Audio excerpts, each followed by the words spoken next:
दोस्तों, क्या एक इंसान को इमोशनल नहीं होना चाहिए? क्या उसे दूसरों पे भरोसा नहीं करनी चाहिए या दूसरों की सहायता भी नहीं करनी चाहिए? क्या दयावान और संवेदनशील होना कोई गुनाह है या फिर कोई गलती है? दोस्तों, आज हम इस कहानी के द्वारा जानेंगे कि कैसे सही व्यक्ति और सही समय को पहचान कर धोखा खाने से बचा जाए। ऐसे ही दोस्तों, बहुत समय पहले की बात है। एक बार एक युवा लड़का जंगल के पेड़ों पर अपना सिर और हाथ पटक रहा था। वह जोर जोर से सिर और हाथ को पेड़ों पे मार रहा था। वह अपना गुस्सा निकालने की कोशिश में था। शायद उसको किसी ने धोखा दिया था या फिर उसके साथ बहुत बुरा हुआ था, जिससे वह बहुत परेशान था। उसे कहीं भी शांति नहीं मिल रही थी। लगातार उस पेड़ पे मुक्के मारे जा रहा था, जिससे उसकी उंगलियों से खून बह रहा था। उस जंगल में एक शीतल पानी का झरना था। वहाँ पर एक बौद्ध भिक्षु रोज संध्या काल के समय स्नान करने आते थे। यह उनके रोज का नियम था। आज जब वो बौद्ध भिक्षु उस रास्ते पे स्नान करने के लिए उस जंगल में आए तो उन्होंने उस लड़के की हालत देखी, जो जोर जोर से चीख रहा है और रो रहा है और लगातार मुक्के मारे जा रहा है। उस लड़के के आसपास कोई और मौजूद भी नहीं था, जिससे उस बौद्ध भिक्षु को उस युवक की चिंता होने लगी। उस बौद्ध भिक्षु ने सोचा कि कहीं मैं इसे ऐसे ही छोड़ दूं और कहीं ये आत्महत्या कर ले तो। ऐसे विचार आने के बाद भी भिक्षु कुछ नहीं बोले और लगातार उस युवक की तरफ देखते रहे। भिक्षु एकदम चुपचाप खड़े हुए थे। उन्होंने युवक से ना कुछ बोला, ना ही उसे ऐसा करने से रोका। बस वह उसकी ओर देखते रहे।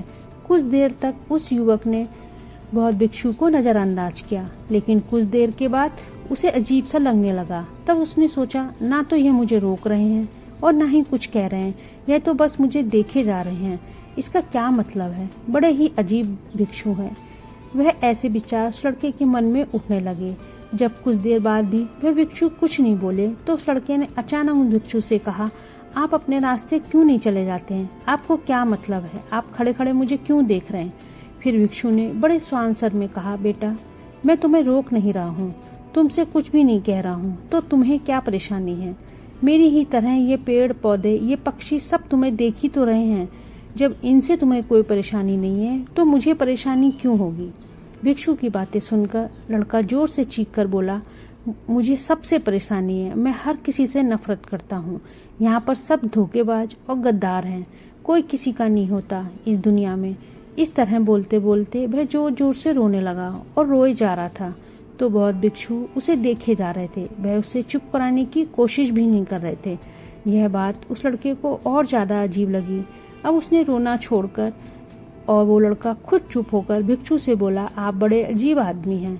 मैं आपके सामने इतना दुखी हूँ, इतना परेशान हूँ, इतना रो रहा हूँ, फिर भी आप मुझे चुप नहीं करा रहे। आपके मन में बिल्कुल भी संवेदना नहीं है। आपको अपने साधु होने पे लाजमी होना चाहिए। और ऐसे ना जाने क्या क्या जली कटी बातें उस युवक ने उस भिक्षु को सुना दी। कुछ देर बाद जब युवक का सारा गुस्सा शांत हुआ तब भिक्षु ने बड़े ही शांत स्वर में कहा, आज मैं तुम्हें कंधा दे सकता हूँ, तुम्हारे आंसू पोंछ सकता हूँ, लेकिन इससे तुम्हारी समस्या का समाधान नहीं होगा। कुछ देर के लिए तुम्हारा मन बहल जाएगा, शांत हो जाएगा। बस उसके बाद वही जिंदगी, वही लोग जो तुम्हें आज कंधा देने के लिए तुम्हारे पास नहीं है, फिर से तुम उस जिंदगी में लौट जाओगे। कोई तुम्हें धोखा देगा और तुम फिर से वही तकलीफ लोगे। ऐसी ही तकलीफ पहुंचाते रहोगे। आंसू पोंछने की बजाय तुम्हें मुझसे यह ज्ञान की बातें लेनी चाहिए, जिससे तुम्हें जीवन में कोई भी धोखा ना दे सके, तुम्हारी अच्छाई का कोई फायदा ना उठा सके। एक बात याद रखना बेटा, आंसू पोंछने वाले तो तुम्हें बहुत मिल जाएंगे, लेकिन ज्ञान और सही समझ देने वाला कोई इंसान कभी कभी ही किसी को मिलता है। भिक्षु ने कहा कि मैं पास ही एक झरने में स्नान करने के लिए जा रहा हूँ। बहुत ही शीतल पानी है। अगर तुम चाहो तो तुम भी मेरे साथ चल सकते हो। यहाँ पर अकेले परेशान होने से अच्छा है तुम झरने के शीतल पानी में स्नान करो, जिससे तुम्हारा दिमाग, मन, मस्तिष्क और तुम्हारा शरीर सब कुछ निर्मल और पवित्र हो जाएगा। यह सुनकर वह लड़का उन भिक्षु के पीछे पीछे चल दिया। जंगल के बीचों बीच से रास्ता झरने की तरफ जाता था। जंगल में एकदम सन्नाटा था। उनके पैरों तले सूखे पत्तों की चरमराहट की आवाज पूरे जंगल में गूंज रही थी। पूर्णिमा की रात थी। आसमान में चांद अपनी उजली रोशनी उस जंगल में फेंक रहा था। उस रोशनी में दोनों उसी झरने की ओर बढ़ते जा रहे थे। रास्ते में चलते चलते उस युवक ने उन भिक्षु से पूछा, मान्यवर, आपकी जिंदगी तो मस्त है, आपको किसी चीज की कोई परेशानी नहीं है।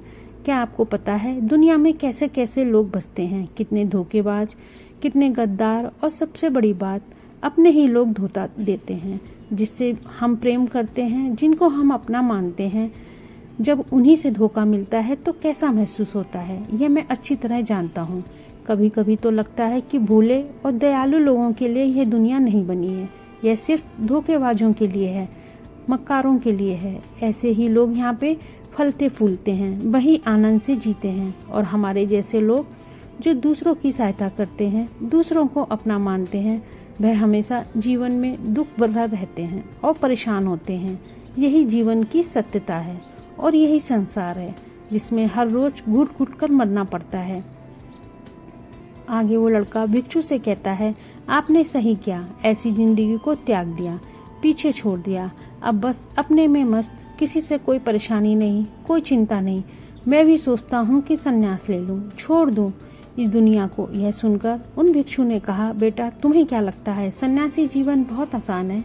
भिक्षु ने बड़े स्वान स्वर में कहा, तुम्हें तो 2 वक्त की रोटी आसानी से मिल जाती है, हमें तो कभी कभी खाना भी नसीब नहीं होता, और अगर मिल भी जाए खा भी लेते हैं, वरना तो हमें भूखा ही रहना पड़ता है। वही सन्यासी का जीवन होता है, हमें हमेशा नीचे सोना पड़ता है, सिर्फ एक लंगोट में रहना पड़ता है, चाहे कैसा भी मौसम क्यों ना हो। बेटा यह सब तुम्हें आसान लगता है तो तुम भी सन्यासी बन जाओ।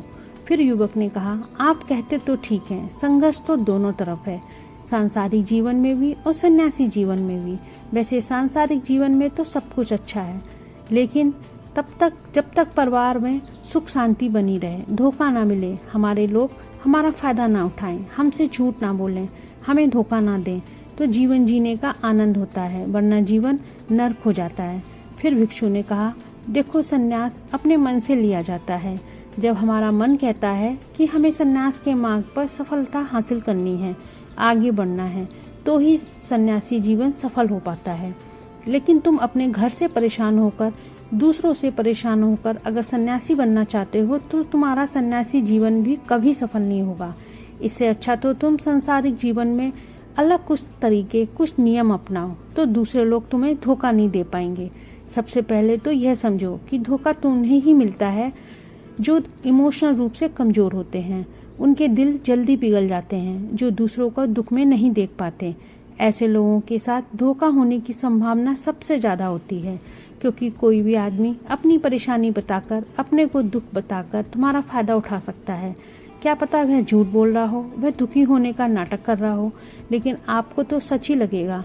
उसके कुछ समय बाद आपको पता चलता है कि आपके साथ धोखा हो गया है। उसके बाद आपका मन अंदर से टूट जाता है। इसलिए सबसे पहले इस बात को ध्यान में रखें, किसी भी व्यक्ति को यह एहसान मत होने दीजिए कि आप इमोशनल रूप से कमजोर हैं।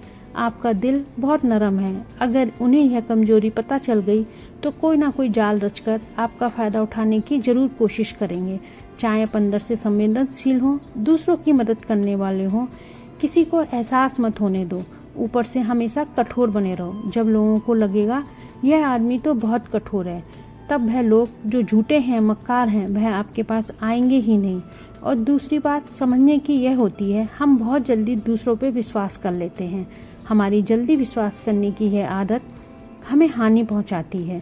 2 दिन तुम्हें किसी से मिले हुए नहीं कि तुम एक दूसरे के हो जाते हो, एक दूसरे पर भरोसा करने लगते हो, और यह भरोसा तीसरे दिन टूट जाता है और फिर तुम्हें धोखा मिलता है और फिर तुम परेशान होते हो। इसलिए समझ लो, किसी भी चीज को, किसी भी रिश्ते को आगे बढ़ाने के लिए समय की जरूरत होती है। समय के साथ तुम्हें सामने वाले इंसान की अच्छाई और बुराई पता चलती है। तब तुम्हें पूर्ण रूप से पता चलता है कि इंसान वास्तव में कैसा है, अच्छा है या बुरा है। या ऐसा कुछ समय देने के बाद ही होता है। इसलिए जल्दी ही किसी पे विश्वास मत करो। अपनी पूरी संतुष्टि करना चाहते हो तो किसी के साथ कोई संबंध बनाना चाहते हो, कोई दोस्ती करना चाहते हो या किसी की मदद करना चाहते हो, इन सभी परिस्थितियों में तुम्हें यह जरूर पता होना चाहिए कि दूसरे लोग उस इंसान के बारे में क्या सोच रखते हैं। उसके बाद तुम जीवन में कभी भी धोखा नहीं खाओगे। तुम्हें कभी भी धोखे की वजह से पछताना नहीं पड़ेगा। इसी तरह की बातें करते हुए भिक्षु व वो लड़का दोनों जंगल से बाहर आ गए और फिर अपने अपने घर चले गए। तो दोस्तों, उम्मीद है आपने इस कहानी से जरूर कुछ सोचा होगा। इसलिए हमेशा किसी पे मदद करने से पहले 100 बार सोचिए, किसी पे भरोसा करने से पहले सोचिए, क्योंकि आजकल कलयुग चल रहा है।